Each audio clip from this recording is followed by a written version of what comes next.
बहुत समय पहले की बात है। सुमेरपुर नामक गांव में शीतल नाम की एक औरत अपनी बेटी के साथ रहती थी। शीतल बहुत ही गरीब थी। वह अपना और अपनी बेटी का पेट भरने के लिए पास के सेठानी के यहाँ बर्तन धोने का काम करती थी।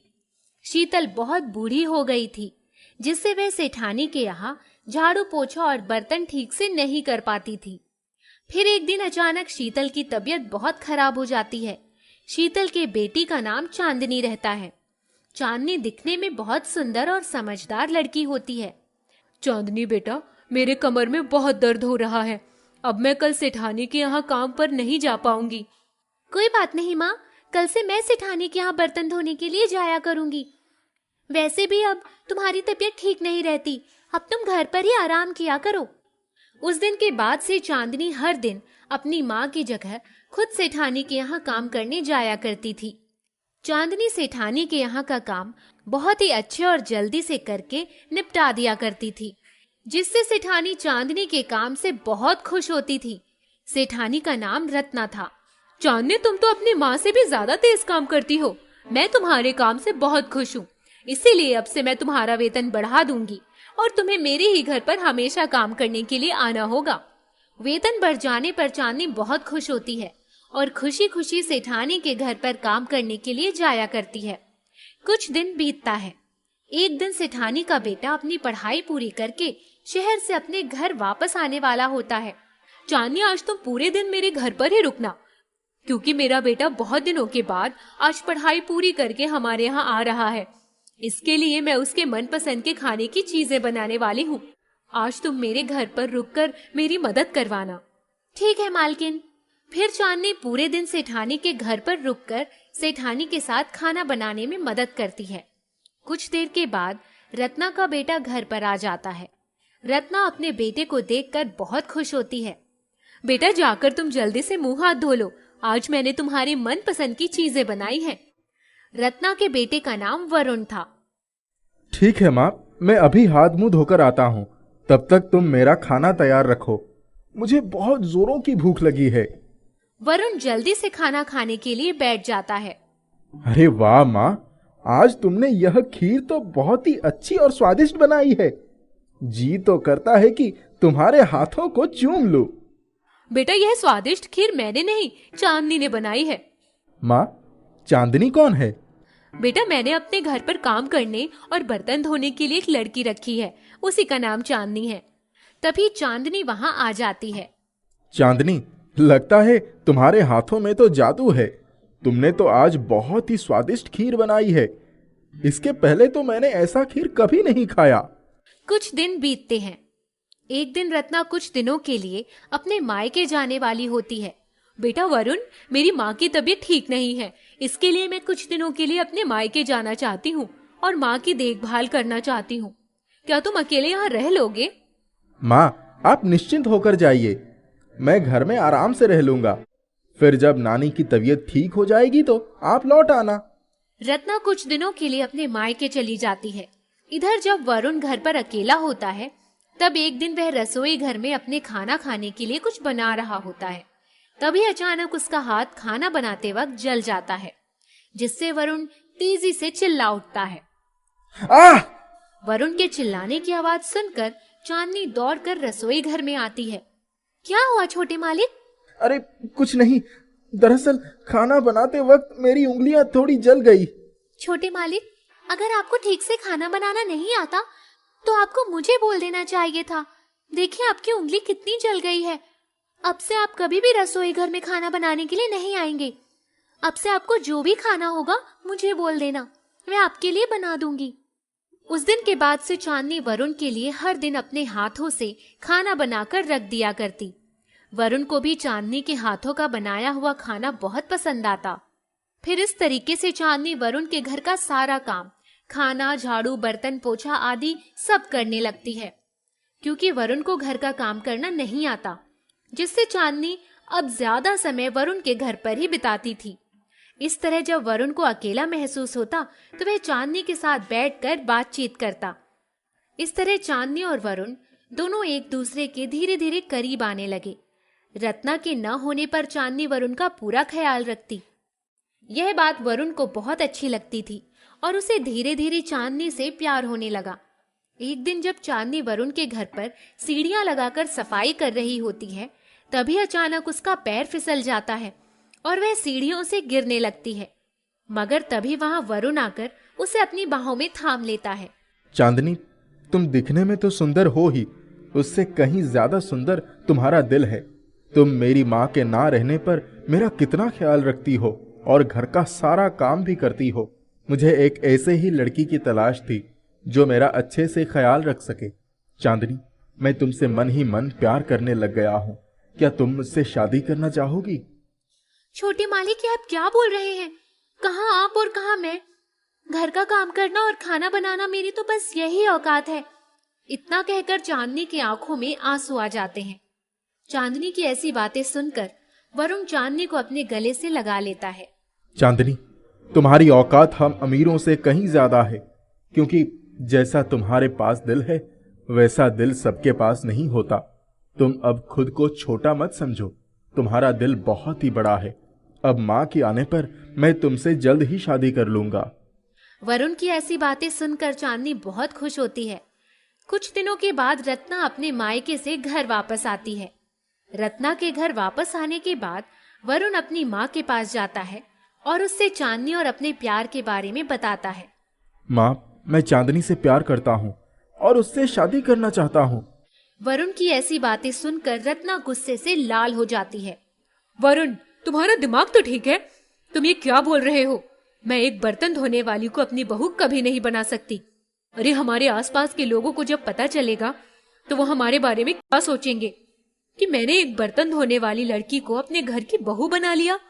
माँ, लोग क्या सोचते हैं मुझे उससे फर्क नहीं पड़ता। मुझे तो एक अच्छे दिल वाली लड़की की तलाश थी और वो मुझे मिल गई। अब मैं शादी करूंगा तो चांदनी से ही करूंगा। रत्ना अपने बेटे की जिद के आगे मजबूर हो जाती है और उसे न चाहते हुए भी वरुण की शादी चांदनी से करवानी पड़ती है। शादी के बाद रत्ना को चांदनी फूटी आंख नहीं सुहाती। एक दिन रत्ना के घर पर उसकी सहेली आती है। उसका नाम चंपा रहता है। अरे रत्ना, मैंने सुना है कि तुमने अपने बेटे की शादी एक बर्तन धोने वाली लड़की से कर दी है। क्यों रत्ना, क्या तुम्हें तुम्हारे बेटे के लिए कोई दूसरी लड़कियां नहीं मिल रही थी क्या? चंपा की ऐसी बातें सुनकर रत्ना को बहुत गुस्सा आता है और चंपा के जाने के बाद वह अपनी बहू के पास जाती है। चांदनी, तुमने मेरे भोले भाले बेटे को पैसों के चक्कर में फंसाकर शादी कर ली। तुम एक बर्तन धोने वाली होकर मेरे घर की बहू बन बैठी। मगर चांदनी, तुम ये याद रखना कि मैं अपनी बहू के रूप में तुम्हें कभी नहीं स्वीकारूंगी। इतना कहकर रत्ना वहां से चली जाती है। रत्ना की ऐसी बातें सुनकर चांदनी को बहुत दुख होता है। कुछ दिन बीतते हैं। एक दिन रत्ना की तबीयत बहुत खराब हो जाती है, जिससे उसे अस्पताल ले जाना पड़ता है। चांदनी अपने सास की तबीयत खराब होने पर उसकी बहुत सेवा करती है और रत्ना को अपने हाथों से खाना खिलाती है। यह सब देखकर रत्ना की आंखें खुल जाती हैं और फिर वह चांदनी के साथ अच्छे से रहने लगती है। रत्ना का यह व्यवहार देखकर चांदनी बहुत खुश होती है और अपना जीवन खुशी खुशी बिताने लगते हैं। जिद्दी सास। आनंदपुर नामक शहर में सुषमा और मोना नाम की सास बहू रहती थीं। सुषमा बहुत ही जिद्दी किस्म की सास थी। वह अपनी सारी बात सभी से मनवाकर ही मानती थी और जो उसकी बात नहीं मानता था वह उनसे लड़ाई कर लेती थी। सुषमा की बहू मोना अपनी सास के जिद्दी व्यवहार से तंग आ चुकी थी। एक दिन मोना किचन में खाना बना रही थी। तभी सुषमा वहां आई और मोना से बोली, बहू, क्या बना रही हो? माँ जी, बैंगन की सब्जी बन रही है। क्या? बैंगन की सब्जी? नहीं नहीं, बिल्कुल नहीं, आज ये नहीं बनेगा, कुछ और बनाओ। अब कुछ और क्या बनाऊं? यही खा लेंगे आज। अच्छा, तो अब तू मेरे सामने अपनी जिद दिखा रही है। मैं कुछ नहीं सुनना चाहती। मैंने कह दिया कुछ और बनेगा मतलब कुछ और बनेगा। हाँ तो बोलिए, कुछ और में क्या? आलू की सब्जी बना दे, आज सभी वही खाएंगे। यह बैगन की सब्जी तू ही खा। इतना कहकर सुषमा मुस्कुराते हुए वहां से निकल गई। वह अपनी बात मनवाना चाह रही थी, लेकिन मैं उसके मन का नहीं होने दे सकती। इसी तरह सुषमा हर जगह अपनी जिद चलाती। सुषमा का बेटा अमन भी यह सब देखकर परेशान हो चुका था। मोना उसे हर रोज सुषमा की हरकतों के बारे में बताती थी। बहू सुन लो, आज ही बाजार जाकर घर का सारा सामान लेकर आ जाओ, सभी सामान खत्म हो चुका है। नहीं माँ जी, आज मुझे जरा समय नहीं है, मैं कल चली जाऊंगी, या आप चाहो तो आप चले जाओ, मुझे कोई दिक्कत नहीं। आज ही बाजार जाओ, बाकी काम बाद में होगा। माँ जी, आप अपना जिद्दी व्यवहार छोड़ दीजिए, इससे किसी को कोई फायदा नहीं, मैं आज नहीं जाने वाली। ठीक है, तुझे नहीं जाना बाजार तो तू एक काम कर, अपना सामान बांध ले और सीधा अपने मायके चली जा, कोई जरूरत नहीं है तुझे वापस आने की। इतनी छोटी सी बात पर आप ऐसी बात कैसे कह रही हैं? अभी तो मैं जा रही हूँ बाजार सामान लेने, लेकिन आप देख लेना, इस व्यवहार की वजह से आपको बहुत नुकसान होगा। हाँ हाँ, चल जल्दी बाजार जा, मुझे कुछ नहीं सुनना। मोना बाजार से सामान लेकर आती है। सुषमा उससे सामान का हिसाब मांगती है। मोना हिसाब दिखा रही होती है, तभी दरवाजे पर दस्तक होती है। रुक जाओ, आ रही हूँ। मोना दरवाजा खोलती है तो देखती है कि वहाँ एक सेल्समैन खड़ा है। माँ जी, एक सेल्समैन आया है, क्या करूं, बुला लूं क्या? बुला ले, देख लेते हैं क्या लाया है। सेल्समैन किचन में इस्तेमाल होने वाली चीजें दिखाने लगता है। कोई काम का नहीं है, ये सब ले जाओ। रुक जाइए माँ जी, एक बार अच्छे से देख लेते हैं। थोड़ी देर के बाद, यह देखिए माँ जी, यह बर्तन कितना अच्छा है, इसे ले लेते हैं। नहीं, यह बिल्कुल अच्छा नहीं है, तू देख यह कितना अच्छा लग रहा है। नहीं नहीं, यह अच्छा नहीं लग रहा। जो सामान मोना को पसंद आ रहा था, वह सामान सुषमा नापसंद कर देती थी।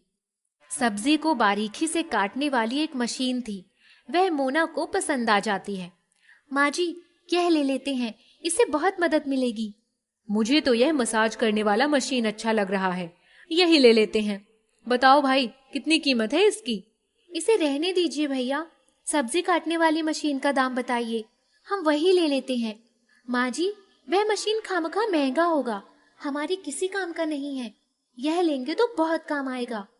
जी मैडम, ये बहुत काम की चीज है, इसकी कीमत 2000 है, ले लीजिए। मोना पैसे लाकर दे देती है और मशीन ले लेती है। सेल्समैन घर से बाहर चला जाता है। अब सुषमा यह देखकर गुस्से में आ जाती है कि उसकी जिद पूरी नहीं हुई।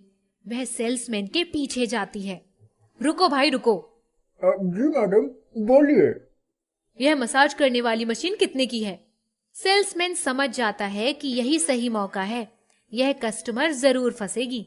मैडम, माफ कीजिएगा, लेकिन ये थोड़ा महंगा है। सुषमा अभी सिर्फ अपनी जिद पूरा करने की सोच रही थी। बोलो कितने का है? मैडम, ये 10,000 का है।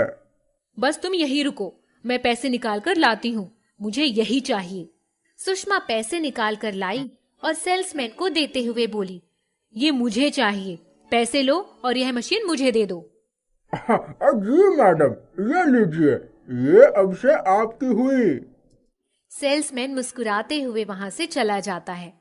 घर आकर सुषमा वह मशीन मोना को दिखाती है। देख, तू नहीं चाह रही थी ना कि मैं इसे खरीदूं, लेकिन मैंने इसे खरीद लिया। माँ जी, आप भी ना, आपका कुछ नहीं हो सकता। शाम में जब अमन काम से वापस आया, तब सुषमा खुशी खुशी अमन को वह मशीन दिखा रही थी और बहू की बुराई कर रही थी। अच्छा ठीक है माँ, पहले ये बताओ कि ये आपने कितने में लिया? यह इतना अच्छा है, इसलिए थोड़ा महंगा है। हाँ, पर कितने में आपने इसे लिया? 10,000 रुपए में। हे भगवान, 9,000 का चूना लग गया। ये क्या कर दिया आपने? क्या हुआ बेटा? माँ, ये मशीन कल ही मेरे दोस्त ने ली थी, 1,000 में उसने इसे खरीदा था, लेकिन ये आपने क्या कर दिया? यह सुनकर सुषमा की सारी खुशी गम में बदल गई। वह आश्चर्य में पड़ गई। यह क्या कर दिया मैंने? माँ, ये सिर्फ आपके जिद्दी स्वभाव की वजह से हुआ है। हाँ बेटा, अब मुझे एहसास हो रहा है, मुझे माफ कर दो, अब से मैं किसी भी चीज के लिए जिद नहीं करूंगी। सुषमा मोना से भी माफी मांगती है और इस घटना के बाद उसके अंदर बहुत बदलाव आता है। अब वह जिद्दी किस्म की नहीं थी। बहुत पहले की बात है, कानपुर शहर में एक उषा नाम की औरत अपने बेटे विजय के साथ रहती थी। विजय एक कार्य कुशल और बहुत ही नेक लड़का था। बेटा, अब मेरी उम्र हो चली है, घर का काम करते करते थक जाती हूँ, इसीलिए मैं तुम्हारी शादी के लिए कल लड़की देखने जा रही हूँ। तुम भी समय निकालकर मेरे साथ चलना। ठीक है माँ। अगले दिन उषा अपने बेटे को साथ लेकर लड़की देखने जाती है। उषा और विजय को लड़की बहुत पसंद आती है और वे जल्दी से शादी भी तय कर देते हैं। उस लड़की का नाम त्रिशा रहता है। त्रिशा दिखने में बहुत सुंदर और समझदार होती है। कुछ ही दिनों में विजय और त्रिशा की शादी हो जाती है। शादी के बाद जब त्रिशा अपने ससुराल जाती है तो वह सब काम अच्छे से और जल्दी जल्दी खत्म कर देती है और फिर खाली समय में थोड़ा आराम करती है। एक दिन त्रिशा को आराम करता हुआ देखकर उषा उसके पास आती है। अरे बहू, तुम यहाँ आराम से सो रही हो, कपड़े कौन धोएगा? माँ जी, मैंने तो कपड़े धोकर सूखने के लिए भी डाल दिए। घर का पूरा काम खत्म करने के बाद ही मैं आराम करने के लिए आई हूँ। त्रिशा की ऐसी बातें सुनकर उषा चौंक जाती है। त्रिशा को आराम करता हुआ देखकर उषा को तनिक भी अच्छा नहीं लगता और वह सोचती है कि त्रिशा दिन भर घर के कामों में ही व्यस्त रहे। इसके लिए वह घर के नौकरों को भी काम से निकाल देती है। अब त्रिशा घर का सारा काम, झाड़ू पोछा, बर्तन भी करने लगती है। एक दिन जब विजय दफ्तर से आता है तो देखता है कि त्रिशा घर में पोछा लगा रही है। यह देखकर विजय त्रिशा के पास जाता है। अरे त्रिशा, घर में पोछा तुम क्यों लगा रही हो? नौकर सब छुट्टी पर है क्या? नहीं, माँ जी ने नौकरों को काम से निकाल दिया। यह सुनकर विजय अपनी माँ के पास जाता है। माँ, आपने नौकरों को काम से क्यों निकाल दिया? विजय के मुंह से ऐसी बातें सुनकर उषा को मन ही मन बहुत गुस्सा आता है। अरे बेटा, वे नौकर अच्छे से काम नहीं करते थे, इसके लिए मैंने उन्हें निकाल दिया। ठीक है माँ, कल मैं घर के काम के लिए दूसरा नौकर ढूंढ कर रख लूंगा। फिर अगले दिन विजय घर के काम के लिए दूसरे नौकर रख लेता है, जिसके बाद त्रिशा को घर के काम से थोड़ी फुर्सत मिलने लगती है और वह खाली समय में फिर से आराम करने लगती है। उसको आराम करते हुए देखकर उषा मन ही मन बहुत गुस्सा करती है। अच्छा, तो यह महारानी जी मेरे घर में सोने के लिए आई हैं और मेरा बेटा भी इस लड़की के ही गुणगान करता रहता है। घर के काम के लिए मैं पैसे देकर नौकर रखूं। बहू, अब देखना मैं तुम्हारा आराम कैसे हराम करती हूँ और अपने बेटे को भी तुम्हारे खिलाफ कैसे करती हूँ। उसके बाद घर का सारा काम तुमसे करवाऊंगी, पैसे देकर नहीं। अगले दिन जब त्रिशा सुबह सुबह घर का खाना बना रही होती है, तभी उषा मौका पाकर रसोई घर में जाकर खाने में चुपके से बहुत सारा नमक मिला देती है। विजय के दफ्तर जाने का समय होता रहता है। त्रिशा, जल्दी से मेरे लिए नाश्ता लाओ। फिर त्रिशा विजय के लिए जल्दी से नाश्ता लगा देती है। विजय जैसे ही नाश्ता खाने के लिए अपने मुंह में डालता है, वैसे ही उसे थूक देता है। थू! त्रिशा, आज तुमने खाने में इतना ज्यादा नमक क्यों डाल दिया? ये तो बिल्कुल खाने के लायक नहीं है। माफ कर दीजिए, लगता है गलती से नमक ज्यादा हो गया। अब तो मुझे दफ्तर भूखे ही जाना पड़ेगा, क्योंकि मैं दफ्तर के लिए बहुत लेट हो रहा हूँ। इतना कहकर विजय जल्दी से बिना कुछ खाए दफ्तर के लिए निकल जाता है। विजय के जाने के बाद त्रिशा बहुत दुखी होती है। आज मेरी गलती की वजह से विजय बिना कुछ खाए दफ्तर चले गए। अब से मैं इन चीजों का ध्यान रखूंगी। अगले दिन त्रिशा विजय के लिए बहुत ही स्वादिष्ट बिरयानी बनाती है, मगर जैसे ही त्रिशा बिरयानी बनाकर रसोई घर के किसी काम के लिए बाहर निकलती है, तभी उषा मौका पाकर जल्दी से रसोई घर में जाकर बिरयानी में बहुत सारे छोटे छोटे मिट्टी के कंकड़ पत्थर डाल देती है।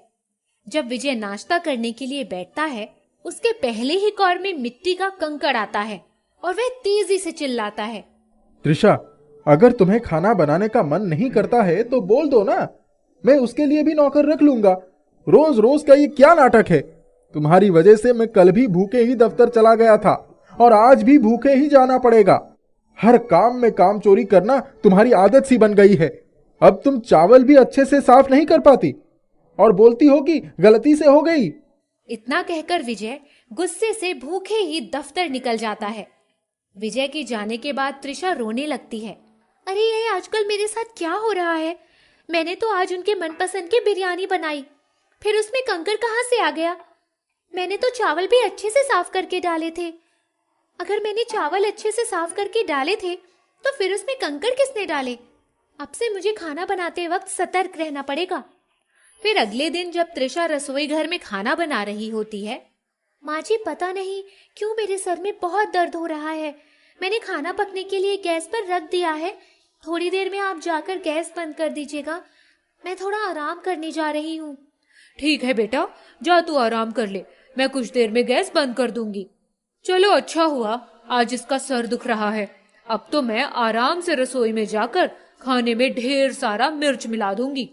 फिर देखती हूँ कि आज क्या तमाशा होता है। बेचारी त्रिशा। फिर उषा आराम से रसोई घर में जाकर खाने में ढेर सारा लाल मिर्च मिला देती है। मगर तभी त्रिशा चुपके से रसोई घर के पास खड़ी होकर अपनी सासू माँ की करतूतों को अपने मोबाइल फोन से वीडियो रिकॉर्डिंग करके रिकॉर्ड करने लगती है।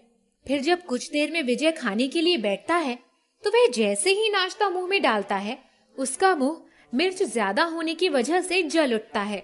इस बार तो विजय के गुस्से का ठिकाना नहीं था। त्रिशा, ये तुमने खाने के नाम पर क्या बना दिया है?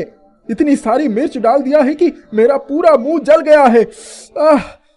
नहीं जी, मैंने तो खाने में बहुत थोड़ा सा मिर्च डाला था। वह तो माँ जी ने जाकर चुपके से बहुत सारा मिर्च पाउडर खाने में मिला दिया। त्रिशा, अब तुम अपनी गलती मेरी माँ पर डालने लग गई। तुम्हें पता है ना तुम क्या बोल रही हो?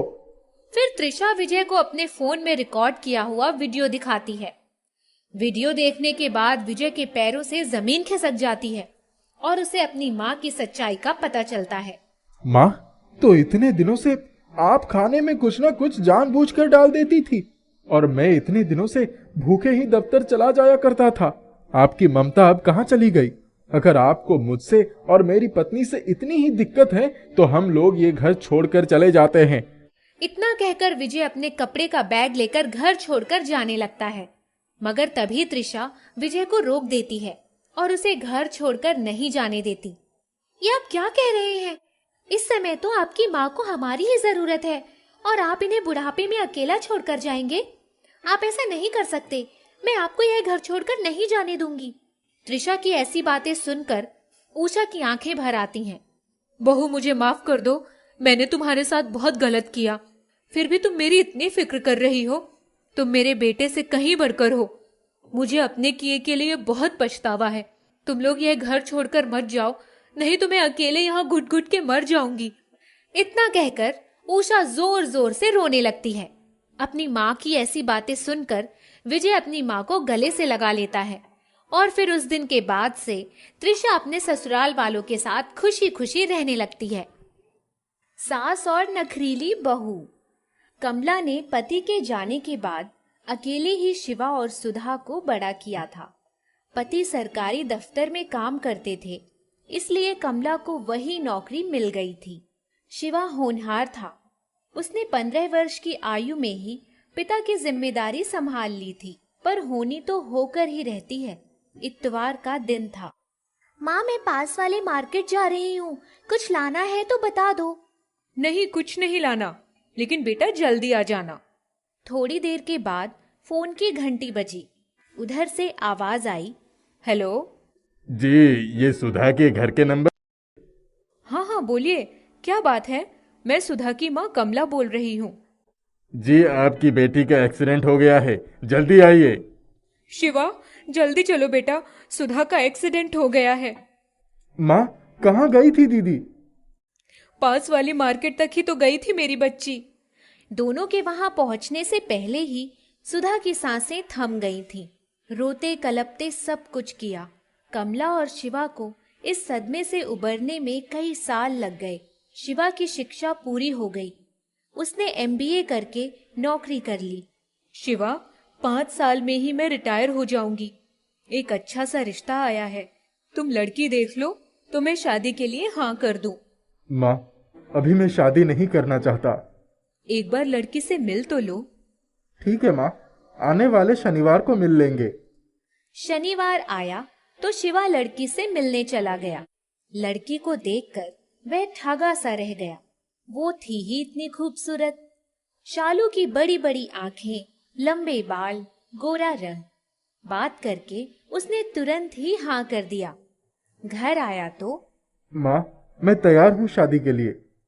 मैं कह रही थी ना कि एक बार देखकर तुम ना नहीं कर पाओगे। अभी बहुत तैयारी करनी है। माँ, जैसा तुम कहोगी वैसा ही होगा। कमला दूसरे दिन ऑफिस गई तो बहुत खुश थी। सभी लोगों को बेटे की शादी की सूचना दे दी। कुछ ही दिनों में शादी भी हो गई। बहू शालू आई तो कमला की खुशी का ठिकाना नहीं था। शिवा तो पहले से ही शालू का दीवाना हो चुका था। एक हफ्ते बाद जब सभी रिश्तेदार चले गए तो शालू की मम्मी सरला और पापा रमाकांत ढेर सारा सामान लेकर आए। मम्मी, मुझे अपने साथ ले चलिए, मुझे यहाँ बहुत घुटन होती है। क्यों, क्या हुआ? शिवा ठीक तो है ना? हाँ मम्मी, वो तो ठीक है, पर उसकी माँ। कुछ कहा क्या उन्होंने? कहा कुछ भी नहीं, पर शिवा हर बात में उनसे राय मशवरा करते हैं। मैंने कहा चलो मूवी देखने चलें, तो उन्होंने कहा मम्मी से पूछकर बताता हूँ। चलो मैं भी बात करती हूँ। शिवा, शालू को कहीं घुमाने लेकर नहीं जाते? आजकल की पढ़ी लिखी लड़कियों को इतने दिनों तक घर में बैठे रहने की आदत नहीं होती है ना। मम्मी जी, अभी तक तो सभी रिश्तेदार घर में थे, अब लेकर जाऊंगा। सरला और रमाकांत के जाने के बाद मम्मी को मेरी शिकायत लगा दी। और क्या, मैं घर में रहकर तंग आ गई हूँ। शालू, अगले हफ्ते ही हम दोनों की ऑफिस खुल जाएगा, तब माँ घर में अकेली ही रह जाएगी। इसीलिए मैं चाहता हूँ कि थोड़ा समय माँ के साथ भी बिता लो। घूमने फिरने को तो सारी जिंदगी पड़ी है। तुम्हारी जिंदगी में माँ के सिवा कुछ और नहीं है। मैं अपनी पूरी जिंदगी इस घुटन भरे माहौल में नहीं गुजार पाऊंगी। कान खोलकर सुन लो। अच्छा बाबा, नाराज मत हो, आज शाम को ही चले जाएंगे फिल्म देखने। अब तो खुश हो जाओ। चलो चाय बनाते हैं, माँ को भी अपने हाथ की चाय पिलाते हैं और खुद भी पीते हैं। मुझे कोई चाय वाय नहीं पीनी है। जाओ, तुम ही बनाओ और अपनी माँ के साथ बैठकर पी लो। शिवा उठकर माँ के पास चला जाता है। माँ ने पहले से ही चाय चढ़ा दी थी। वो बोली, अरे तुम यहाँ क्यों आए? मैं चाय लेकर आ तो रही थी। जाओ अपने कमरे में जाओ, मैं आ रही हूँ। नहीं माँ, मैं यहीं चाय पीऊंगा। क्या हुआ? कोई झगड़ा हुआ क्या तुम दोनों के बीच? नहीं माँ, उसको फिल्म देखने जाना था। हाँ तो ले जाना, नई बहू है, उसका भी तो मन करता होगा घूमने फिरने का। हाँ, अभी जाऊंगा। चाय पीकर कमरे में आता है तो शालू सो रही थी। अरे चलो भाई, चलना नहीं है क्या? मिल गई माँ की आज्ञा। मुझे नहीं रहना ऐसे घर में जहाँ सांस भी माँ की आज्ञा के बिना ना ली जा सकती हो। और मुझे कहीं नहीं जाना। ठीक है, जैसी तुम्हारी मर्जी। वह तैयार होकर अकेले ही निकल जाता है। शालू बाहर आती है। आपने क्या पट्टी पढ़ाई है? वो मुझे छोड़कर बाहर चला गया। आप क्या समझती हैं? वो सिर्फ आपका ही बेटा है। ऐसा ही था तो शादी करवाने की जरूरत क्या थी? अब तो उसे सिखाने पढ़ाने की आदत छोड़ दीजिए। बहू धीरे बोल बेटा, सब सुन लेंगे। सुनना है तो सुन ले, मुझे किसी की परवाह नहीं। आप सिर्फ अपने काम से काम रखिए। कमला चुपचाप अपने कमरे में जाकर फूट फूट कर रोने लगती है। थोड़ी देर में शिवा आया। आवाज सुनकर कमला बाहर आई। तू तो आज उसे फिल्म दिखाने ले जाने वाला था, कहाँ चला गया था? माँ, इसीलिए मैं अभी ये शादी वादी के चक्कर में नहीं पड़ना चाहता था। अब भुगतान तो करना ही होगा। नहीं शिवा, अभी नई नई आई है, थोड़ा वक्त लगेगा उसे यहाँ सामंजस्य बिठाने में, तो चिंता मत कर।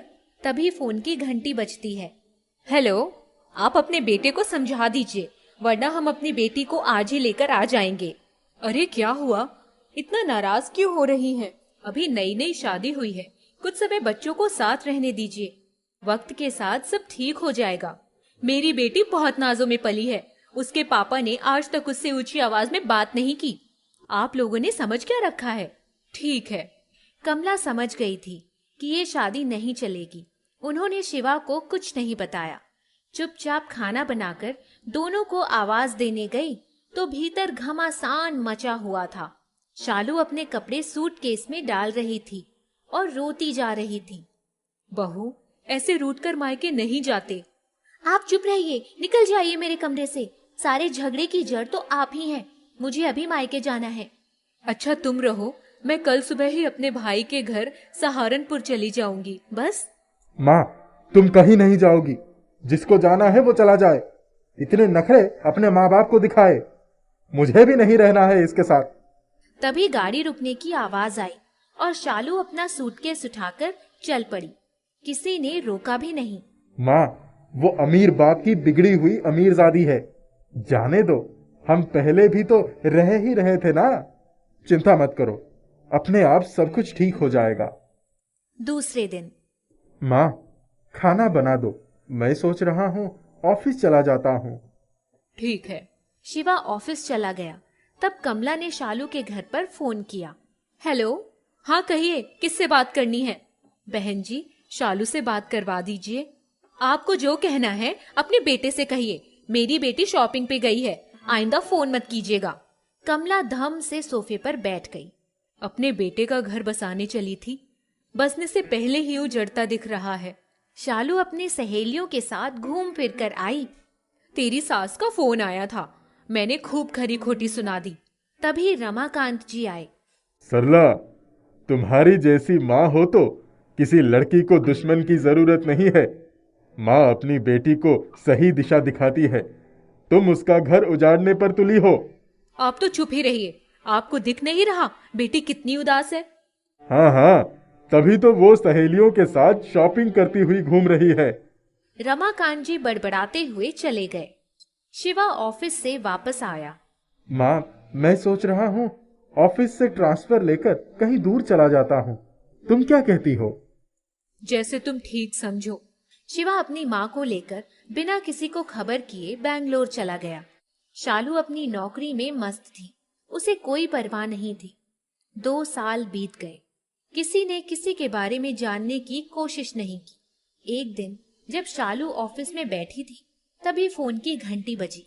हेलो, मैं शिवा बोल रहा हूँ। मैंने तलाक का नोटिस भिजवा दिया है, साइन करके दे देना। ठीक है। घर आकर उसने माँ को बताया। रमाकांत जी ने सुना तो उसी समय उन्हें सदमा लगा और वो चक्कर खाकर गिर पड़े। अस्पताल भी नहीं पहुंच पाए और रास्ते में ही दम तोड़ दिया। क्रियाकर्म हो गया था। सारे रिश्तेदारों की भेदती हुई नजरें शालू पर टिकी हुई थीं। सबके जाने के बाद, माँ, अब हम कहाँ जाएंगे? सरकारी बंगला भी चला जाएगा। बेटी, अब तू तलाक के पेपर्स पर साइन मत करना, लौट जा उसके पास। तेरे पापा की आखिरी इच्छा यही थी। माँ, अब मैं किस मुंह से लौटूंगी? पिछले 2 सालों में तो खैर खबर भी नहीं ली उन लोगों की। अपनी सास के पैर पकड़, माफी मांग, कुछ भी कर। शिवा को रमाकांत जी के मरने की खबर मिली तो माँ को लेकर आया। माँ जी, मुझे माफ कर दीजिए। पापा सही कहते थे, गलती मेरी थी। मैंने पापा को खोकर बहुत कुछ सीख लिया। कमला ने उसे गले से लगा लिया। सारे गिले शिकवे दूर हो गए। उसके बाद से शालू ने अपनी सास के साथ कभी भी ऊंची आवाज में बात तक नहीं की। घर बस गया था।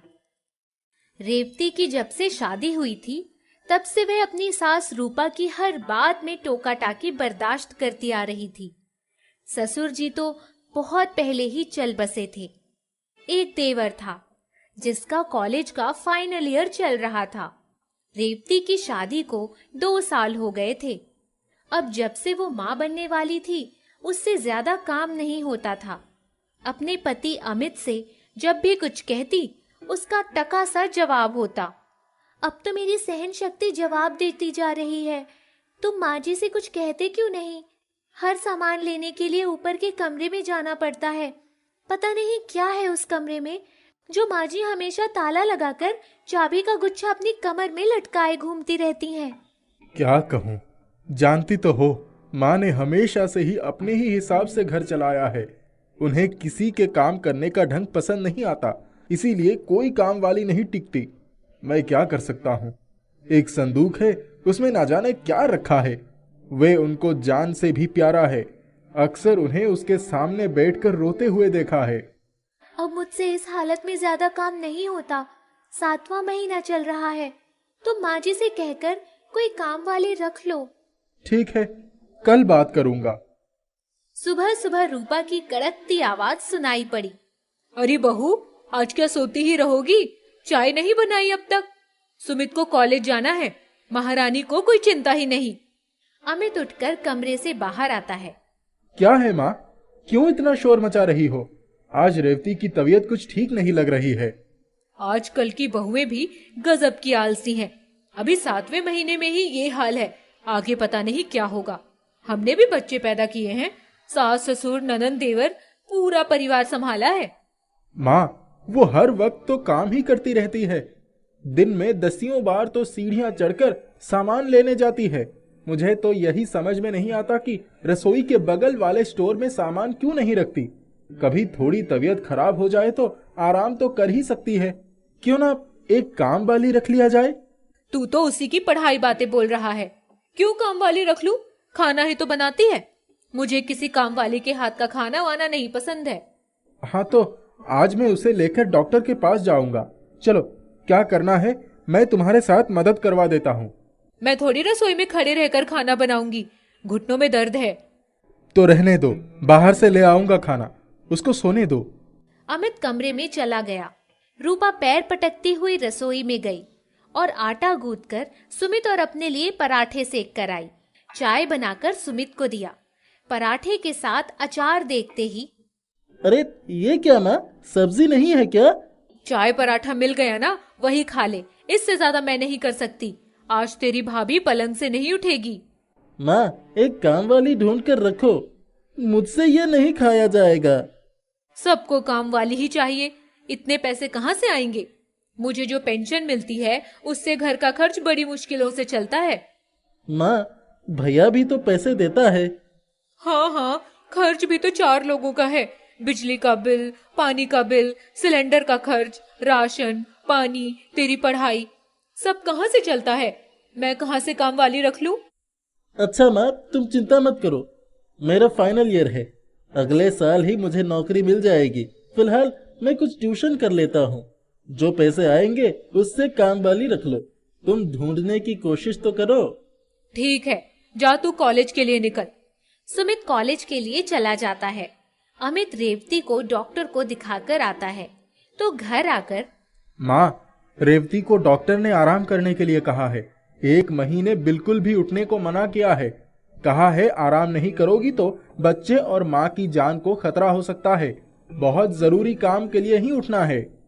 अरे आजकल के डॉक्टर्स का तो बस चले तो औरतों को पहले दिन से ही लिटा दे। सब बकवास है।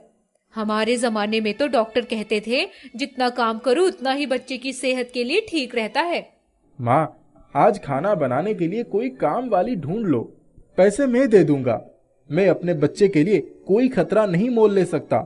अगर तुमसे नहीं हो रहा है तो उसे मायके छोड़ आता हूँ। नहीं नहीं, मायके क्यों जाएगी? हमारी बहू हमारी जिम्मेदारी है, देखती हूँ। अच्छा बताओ क्या करना है? लाओ, सब्जी मैं काट देता हूँ। रहने दे, तू जा उसके पास ही बैठ। अमित कमरे में रेवती के पास चला जाता है। तभी उसकी माँ का प्रवेश।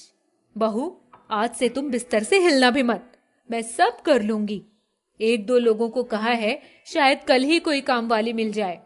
रेवती ने उठने का प्रयास किया पर रूपा ने उसे उठने नहीं दिया। माँ जी, मुझे लेटे लेटे बड़ी घबराहट हो रही है। चल तेरे सर में तेल लगा देती हूँ, तुझे कुछ आराम मिलेगा। रेवती की आंखों से आंसू ढुलककर उसके गालों पर गिर गए। अरे इसमें रोने की क्या बात है? 1 ही महीने की तो बात है, फिर उठकर काम कर लेना। दूसरे दिन सुबह सुबह दरवाजे पर दस्तक हुई। अमित ने दरवाजा खोला तो एक काम वाली बाई खड़ी थी। माँ, देखो कोई आया है, जाकर बात कर लो। क्या नाम है तुम्हारा? बहुत सारे प्रश्नों के बाद उसे रख लेती है, लेकिन उसको खाना बनाने के लिए सामान देने तो रूपा को ही बार बार सीढ़ियां चढ़नी पड़ रही थी। उसी दिन अमित और सुमित के आते ही, आओ चाय पीकर सब मिलकर ऊपर का सामान रसोई के पास वाले स्टोर में रखवा दो, मुझसे तो चढ़ा उतरा नहीं जाता बार बार। अमित ने मुस्कुराते हुए सुमित को देखा। सुमित, चल भाई, शिफ्ट करवा दे। 2 घंटे में सारा सामान नीचे आ गया। उस कमरे में एक संदूक था। रूपा ने संदूक अपने सामने ही उतरवा कर अपनी तखत के नीचे रखवा लिया और ताला लगाकर चाबी का गुच्छा अपनी कमर में लटका लिया। माँ, ऐसा कौन सा खजाना है इस संदूक में जो कि तुम किसी को छूने नहीं देती? बेटा, कुछ भी तो नहीं। सामान लग चुका था।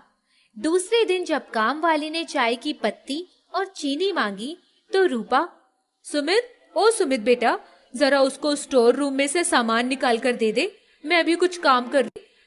ठीक है माँ। सुमित सामान निकालकर माँ के ही कमरे में आ गया था। माँ को पता भी न चला। वो अपनी संदूक खोलकर बैठी थी और आंखों से आंसुओं की धारा बह रही थी। अमित और रेवती भी आ गए थे। माँ, क्या है इस संदूक में? ले देख ले क्या है। सुमित ने देखा। उस संदूक में माँ की शादी की साड़ी और कुछ अमित और सुमित के बचपन के पुराने कपड़े रखे थे। एक बरसों पुराना एल्बम था जिसमें अमित, सुमित, उनके पापा और माँ की अनगिनत तस्वीरें थीं। माँ, इन्हीं पुरानी यादों के लिए तुम संदूक में ताला लगा कर रखती थी। बेटा तुझे क्या पता, यही तो मेरे जीवन का सहारा है। तेरे पापा जब मरे थे तब मेरे पास इस संदूक और पेंशन के अलावा कुछ नहीं था। तुम दोनों भी बहुत छोटे थे। मैंने साड़ियों में फॉल लगाकर सिलाई कर करके तुम दोनों को पाला है। ऐसे कठिन समय में ये यादें ही तो थी जिन्होंने मुझे बचाए रखा, वरना मैं तो कब की टूट चुकी होती। माँ, अब आप अकेली नहीं हैं, हम सब आपके साथ हैं। लाइए, ये एल्बम मुझे दीजिए, मैं इसको संभाल कर रखूंगी और आने वाली पीढ़ियों तक पहुंचाने की कोशिश करूंगी। ले बहू, ये चाबी का गुच्छा भी तू ही संभाल ले। मैं इन यादों से मुक्त होना चाहती हूँ। माँ जी, चाबी का गुच्छा तो आप ही रखिए, मुझे तो सिर्फ एल्बम चाहिए और अमित के बचपन के कपड़े दे दीजिए, मैं आपके पोते पोतियों को पहनाऊंगी। ठीक है बहू, जा ले जा। उस दिन से सासू जी की चाबी के गुच्छे के प्रति आसक्ति कम हो गई। हर कोई उनका संदूक खोल सकता था। सुमित की नौकरी लगते ही घर में खुशहाली आ गई। रेवती ने एक प्यारी सी गुड़िया को जन्म दिया। रेवती, ले ये चाबी का गुच्छा तू संभाल। मुझे तो अपने जीवन का खजाना मिल गया, अब मुझे कुछ नहीं चाहिए। गरीब सास और अमीर बहू। कैलाशनाथ सोफे पर बैठकर चाय की चुस्कियां ले रहे थे। उनकी धर्मपत्नी माधुरी भी वहां आकर बैठ गई। बहू ने चाय बहुत अच्छी बनाई है। इसका मतलब यह है कि वो भी रसोई में जाती रही होंगी। अमीर घर से आई है, चाय में मसाला डालती है, हमारे खर्चे बढ़ा रही है। जो भी हो, चाय में स्वाद है। अब खाना भी अच्छा बनाए तो मानू। अरे बनाएगी बनाएगी। आप बड़ी तरफदारी कर रहे हैं उसकी। मैं क्या बुरा खाना बनाती हूँ? अब ये किसने कह दिया? तुम बहुत दिन तक खाना बना चुकी हो, अब आराम करो। अब बहू के हाथ के खाने का समय आ गया है। इतने में बहू श्वेता आ गई। पापा जी, मम्मी जी, यह लीजिए, बिस्किट खा लीजिए। नमकीन और लाऊं क्या? नहीं नहीं, अब हमें कुछ नहीं चाहिए। जाओ तुम भी चाय पी लो। देखो बहू कैसे मटकती हुई जा रही है। दौलत की गर्मी है, धीरे धीरे उतर जाएगी। कुछ दिन बीत गए। श्वेता बहू अपने पति संजय के पास चली गई। सुनिए जी, महीना पूरा होने में 10 दिन बाकी है और चावल दाल मसाले समाप्त हो रहे हैं। बजट कुछ बढ़ गया है, मुझे बैंक से रुपए निकालने होंगे। अब बड़े घर से बड़ी बहुरिया आई है तो खर्चे भी बढ़ेंगे ही। मम्मी, हमारी लाइफस्टाइल कुछ तो बदल रही है, अच्छी बात है। अच्छी बात है, रकम भी अच्छी लगेगी, उसके लिए भी तैयार रहना। बहू श्वेता समझ चुकी थी कि धन की कमी के कारण यह लोग खर्च में कटौती की बात सोच रहे हैं। उसने अपने पास रखे हुए कुछ रुपए घर के सामान के लिए लगा दिए। अरे श्वेता, तुम कब तक अपने मायके के पैसे लगाती रहोगी? हमें अपने पैरों को अपनी चादर में सिकोड़ कर रखना होगा। अरे बेटा, आज यह पैसे लगा रही है, कल इसी बात का ताना मारेगी और हमें सुनना पड़ेगा। हाँ मम्मी, सही कह रही हो। अमीर लोग बड़े घमंडी होते हैं। यह अपनी अमीरी का रुतबा दिखाकर हमें हमेशा दबाने की कोशिश करेगी। माँ, इसकी लगाम कसकर पकड़ना, वरना ये सर पर चढ़ जाएगी। बेटा तुम चिंता मत करना, मैं इसको सही कर दूंगी। बस तुम्हारे पापा बीच में टांग ना डालें तो अच्छा है। समय बीतता गया। माधुरी कुछ रुपए अपने पास छुपा लेती है, इसीलिए खर्चे का सही बजट सामने नहीं आ पाता। कई बार श्वेता ने बिना कहे ही घर के खर्चे के लिए अपने पास के रुपए लगा दिए। उसे मायके से पापा और भाइयों से भी बहुत रुपए मिल जाता था। एक दिन श्वेता ने अपने पति संजय से खुलकर बातचीत की। देखिए, घर का खर्च बढ़ गया है, महंगाई भी बढ़ गई है। इसके बारे में मैं क्या कर सकता हूँ? यह सब मेरे बस का नहीं है। माँ से बात किया करो। देखिए, मैं तो राह निकालने की बात कर रही हूँ, आप नाराज मत होइए। मैं चाहती हूँ कि एक छोटा व्यापार किया जाए और उससे आमदनी बढ़ जाएगी। मेरे पापा और भैया पैसों की मदद के लिए तैयार हैं। हम सूरत से साड़ी मंगवाकर यहाँ दुकान में बेचेंगे। दुकान का किराया और साड़ी का स्टॉक लेने के लिए बहुत पैसा लगेगा। मुझे सारा पैसा मिल जाएगा। ठीक है, फिर जब सारी व्यवस्था है तो फिर आगे बढ़ने में हर्ज ही क्या है। श्वेता क्लॉथ स्टोर्स के नाम पर किराए पर एक दुकान खुल गई और उसका हिसाब किताब श्वेता रखने लगी। दुकान अच्छी चलने लगी और घर का खर्च भी सही ढंग से चलने लगा। देखो, बहू हो तो ऐसी, अमीर घर से आई है लेकिन घमंड नहीं है। अपनी सूझबूझ, लगन और मेहनत से इतनी बढ़िया दुकान चलाई है। मायके के दम पर इतराती है, वरना सारी हेकड़ी निकल जाती। माधुरी, यह भी तो सोचो, मायके वालों को इसके ऊपर कितना विश्वास है। उन्होंने आंख बंद करके रुपया लगा दिए और उसका अच्छा फल मिल रहा है। माधुरी को बड़ी जलन होती है। हर तरफ श्वेता के नाम के झंडे पर गए। माधुरी अब दुकान पर भी जाने लगी और मौका देखकर गल्ले से पैसे भी निकालने लगी। वह रुपए घर में छिपाकर रखने लगी थी। आजकल दुकान में प्रॉफिट कम हो गया है। साड़ियां तो बहुत बिक रही हैं। आखिर पैसा जा कहाँ रहा है? श्वेता जी, अब मैं छोटे मुंह क्या कहूँ, सीसीटीवी फुटेज में सब कुछ है, आप ही देख लीजिए। श्वेता ने जब सीसीटीवी फुटेज खंगाले तो माँ जी के द्वारा चोरी किए हुए रुपए की बात सामने आई। अब तक 50,000 रुपए का गमन हो चुका था। श्वेता ने अपनी सासू माँ से कुछ नहीं कहा। वह चुपचाप उनके पैसे रखने की जगह चेक करती रही। कैलाश बाबू कुशल खिलाड़ी थे। उन्होंने सब कुछ भांप लिया था। वह जान गए थे कि माधुरी श्वेता को नीचा दिखाने के लिए सब खेल खेल रही है। एक दिन श्वेता ने हिसाब मिलाया तो पता चला अब तक 25,000 रुपए का घाटा हो चुका है। बड़ी चली थी बिजनेस करने के लिए, सब घाटा करा कर रख दिया। बिजनेस करना सबके बस की बात नहीं। अब यह घाटा श्वेता ही पूरा करेगी। जब घाटे की बात सामने आई तो कैलाश बाबू ने माधुरी द्वारा छिपाए हुए रुपए की पोटली निकालकर सबके सामने रख दिया। आप सब लोग समझते हैं कि दुकान में घाटा हुआ है। यह देखो, सारे मुनाफे की रकम माधुरी ने बहुत सहज कर रखी है ना माधुरी? माधुरी को काटो तो खून नहीं। वह ज्यादा कुछ बोल नहीं पाई। श्वेता ने स्थिति संभाल ली। माँ जी का दिमाग हम सबसे ज्यादा चलता है।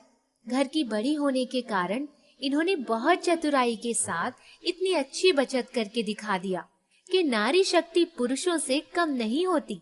नारी शक्ति जिंदाबाद, नारी शक्ति जिंदाबाद।